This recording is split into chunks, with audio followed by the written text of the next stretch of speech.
O medo de ficar doente, também chamado de hipocondria ou de transtorno de ansiedade de doença, é caracterizado pelo medo excessivo de adquirir uma doença grave. Ninguém gosta de ficar doente. Quando adoecemos, ficamos com mal-estar generalizado, sentimos dor e temos dificuldade para manter o bom humor. Segundo a psicóloga doutora Maria Fernanda Marrocco, esse temor pode causar danos a diversas áreas da vida se não tratado. Em todas as áreas da nossa vida. Área de relacionamento, de trabalho, todas as áreas vai afetar se não tratar. Pode virar uma fobia muito forte, o medo vai ficar trancado em casa, não vai ter um relacionamento na própria casa, justamente pelo medo do contágio. O medo, principalmente, faz parte da nossa sobrevivência, da extinção. A gente tinha medo de sair das cavernas, né? Já na época dos primatas, justamente pelo instinto de sobrevivência. Então, o medo da doença nada mais é que um instinto de sobrevivência.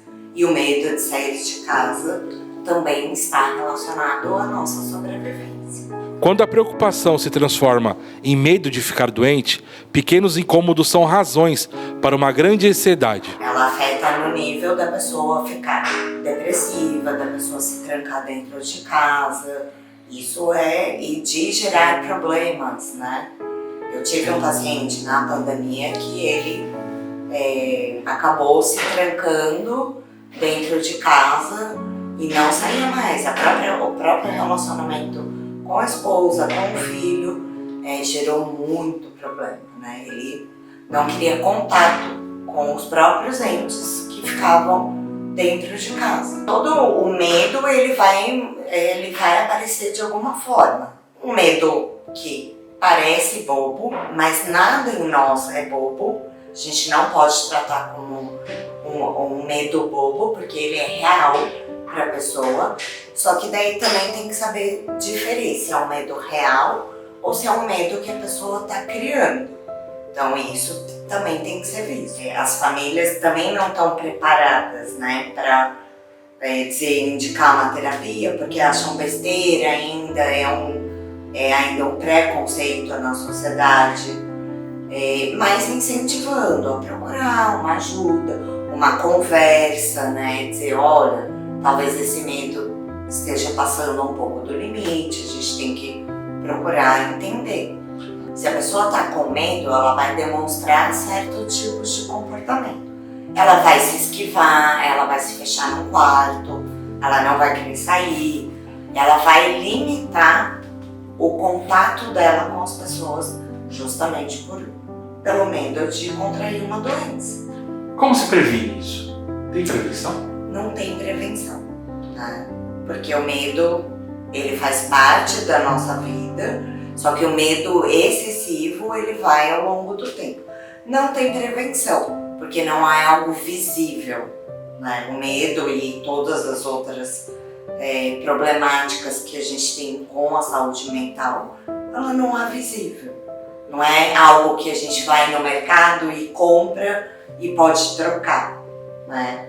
Justamente ela é invisível, a ansiedade, a depressão, o medo. Então não tem essa prevenção. Como controlar os níveis de estresse com o medo de adoecer? Controlando todo esse sistema dentro de casa ou numa empresa, né? Acontece bastante dentro de empresas. Hoje diminuiu com home office, mas ainda tem bem alto.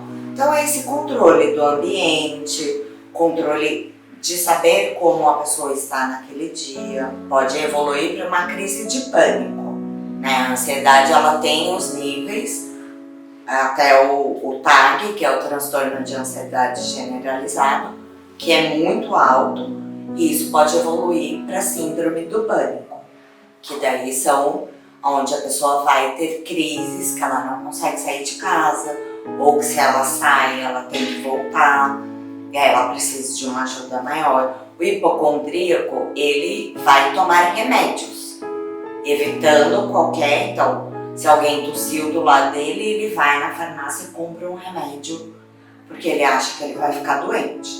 e toma remédio o tempo inteiro. A dica principal é procurem ajuda, procurem alguém para conversar. Inicialmente, as pessoas não procuram de cara um profissional, mas que seja um amigo, que seja a mãe, que seja o pai, para conversar sobre isso, não ficar guardando esses sentimentos. Então é procurar ajuda, que seja de um amigo, de um profissional, porque são pensamentos muito fortes e devastadores, né? Inclusive levam até o suicídio.